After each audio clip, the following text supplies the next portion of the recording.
Cette intro n'a aucun rapport avec le thème du jour. Bonjour, c'est Dylan, j'espère que tu vas bien, que tu es en pleine forme. C'est l'hiver, il fait froid, il fait gris, le soleil semble avoir disparu des radars et tout ça, eh bien, ça joue sur nos morales. Tu as peut-être remarqué que pendant l'hiver, on a plus tendance à avoir des petits coups de blues, on a moins d'entrain à faire les choses, on a l'impression d'être un petit peu déprimé. Si tu as déjà vécu cet état un petit peu dépressif pendant l'hiver, il est à fort à parier que tu manques de vitamine D. Mais d'ailleurs, Jamy, c'est quoi la vitamine D? Eh bien, la vitamine D est une hormone qui est produite naturellement par les reins lorsque l'on est exposé au soleil. Elle va jouer un rôle hyper important dans le corps humain, notamment au niveau de la vitalité, du système immunitaire et des os. C'est l'heure de sortir la feuille blanche et de faire le listing de tous les bienfaits de la vitamine D. Il y en a vraiment beaucoup et je ne l'aurais pas tout retenu. C'est parti!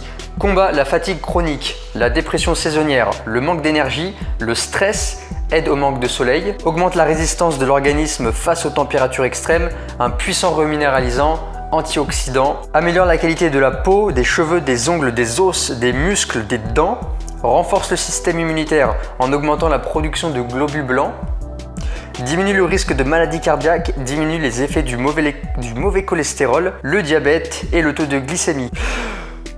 Voilà, tout ça. Comme tu peux le voir, la liste des bienfaits est plutôt surprenante et malheureusement, la plupart des gens, la plupart d'entre nous, sommes en déficit de cette vitamine. Maintenant, je vais te dire comment booster sa production de vitamine D. Premièrement, et c'est le moyen le plus naturel possible, c'est par l'exposition au soleil. Pour ça, il suffit simplement de t'exposer entre 20 à 30 minutes par jour à la lumière directe du soleil. De préférence, soit au maximum découvert, au moins les bras, le visage, pour que ta peau puisse être en contact de la lumière. Donc oui, si tu es en doudoune avec des moufles, un bonnet et une écharpe, ça sert à rien de te mettre au soleil. Et en plus de ça, ça va venir réguler ton cycle circadien et du coup, tu vas avoir un meilleur sommeil de qualité. Ensuite, la supplémentation en vitamine D. Donc ça, c'est une manière sûre d'avoir ton apport en vitamine D au quotidien. Opte plutôt pour la vitamine D3 car elle est beaucoup plus assimilable par l'organisme. Donc moi, tu vois, je prends une petite boîte comme ça. Tu peux en trouver dans quasiment toutes les pharmacies.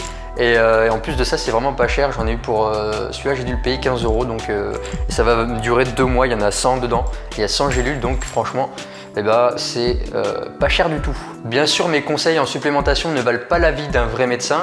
Donc si jamais tu as envie de te supplémenter en vitamine D, je te recommande d'abord d'aller voir ton médecin pour voir si c'est ok. Et pour terminer, bien évidemment, on peut se procurer de la vitamine D par l'alimentation. Donc la vitamine D, tu vas pouvoir la retrouver dans le jaune d'œuf. Alors bien sûr, choisis un œuf biologique. N'achète pas un œuf qui a été élevé en cage industriel parce que sinon tu vas avoir des antibiotiques, des hormones, tout plein de saloperies dans le jaune d'œuf et au final tu vas pas avoir les bienfaits recherchés. Les poissons gras comme le thon, les sardines, le saumon, les anchois. Tu peux aussi en retrouver dans le foie de bœuf et aussi dans le foie de morue qui est d'ailleurs hyper riche en vitamine A par la même occasion. Conclusion, la vitamine D, c'est une des vitamines les plus essentielles pour ton organisme et si jamais tu es en déficience de cette vitamine, ça peut vraiment jouer au niveau de ton énergie, de ta vitalité, de ta longévité, de ta santé, de la manière dont tu te sens en général. Donc c'est vraiment hyper important d'avoir son niveau de vitamine D dans le sang. J'espère que cette vidéo t'a plu.